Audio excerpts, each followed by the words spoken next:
Pai do Senhor, povo, tudo bem? Algo que eu gostaria de instruir vocês é que vocês nunca apenas leiam um texto por ler, mas procurem saber com maior profundidade o que existe naquele texto, sabe? Não seja superficial. Procure saber o cenário, o contexto, a época, as pessoas que estão ali envolvidas e às vezes volte um pouquinho, leia um pouco antes, alguns capítulos antes e alguns capítulos depois. Então, seja alguém diferenciado, queira realmente saber o que a Bíblia está falando para você e o que é que você pode aprender da história, né? Mas vamos lá.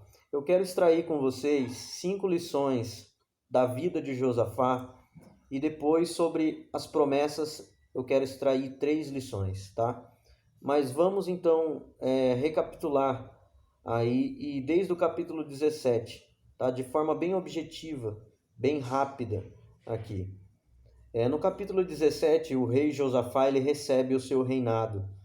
Ele investe no seu reinado, no exército e também espiritualmente. No exército ele constitui aí homens para que pudessem ficar nas cidades fortificadas, né, de todo o reinado de Judá.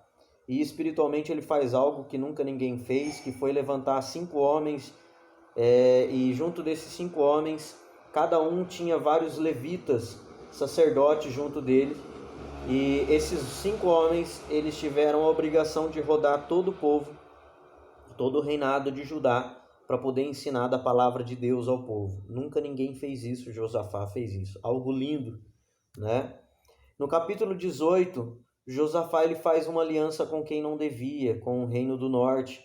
E na época quem estava lá era Acabe, o pior rei que Israel já teve.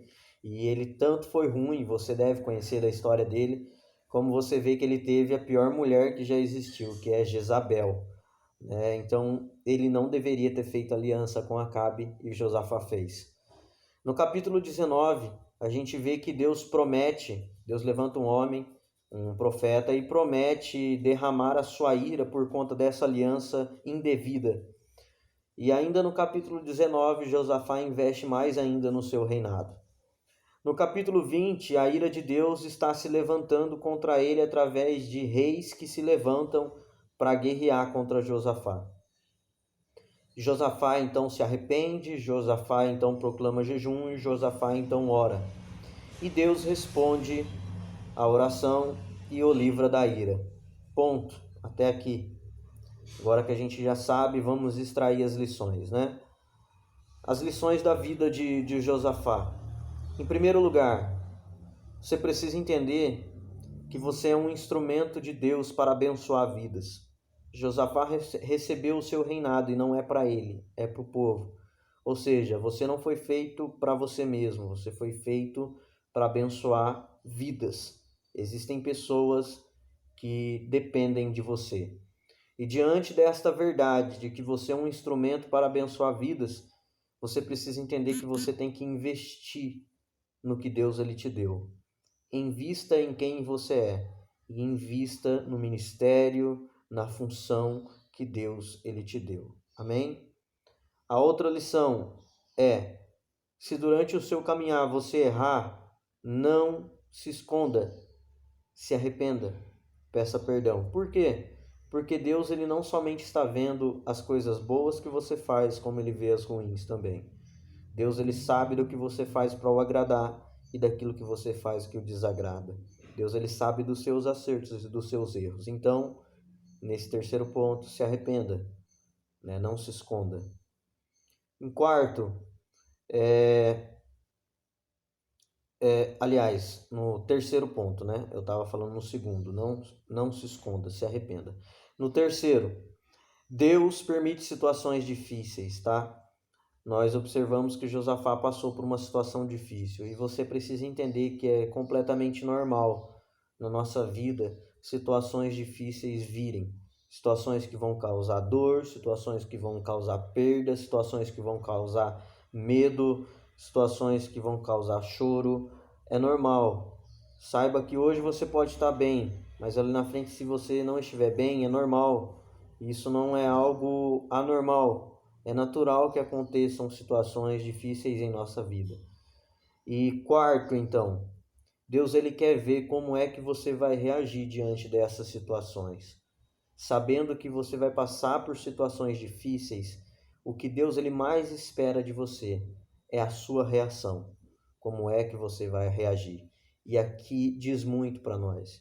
E aqui fala muito sobre a nossa vida, sobre quem realmente nós somos. É nesse ponto que máscaras caem, é nesse ponto que bases são reveladas, é nesse ponto que raízes elas ficam à mostra. Se a sua raiz é curta ou se a sua raiz é longa. Se você tinha uma vida de busca a Deus de verdade ou se você não tinha. Sua reação vai dizer muito sobre a sua história. E em quinto lugar, Deus ele tem o controle de tudo e ele pode mudar toda situação difícil. Agora sobre as promessas, vejamos.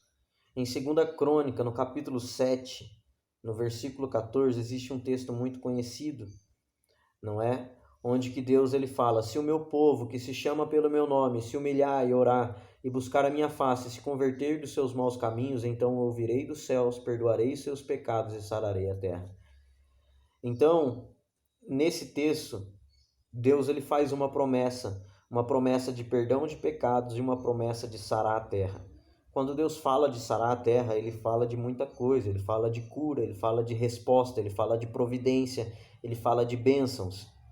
Mas tudo isso vem mediante arrependimento e oração, como mesmo fala o texto. Deus ele dá uma promessa, mas uma promessa condicional de arrependimento e oração. E aí Deus perdoa o pecado e sara a terra. Josafá sabia dessa promessa e Josafá faz o que a promessa pede, e então Deus responde em favor de Josafá. Quais são as 3 lições que eu aprendo então das promessas de Deus? É que precisamos conhecê-las. Você precisa conhecer as promessas de Deus, você precisa conhecer da palavra, certo? Em segundo, você precisa acreditar nas promessas, você precisa acreditar na palavra. E terceiro, se você corresponder a Deus, Deus ele corresponderá a você. Amém? Que Deus abençoe.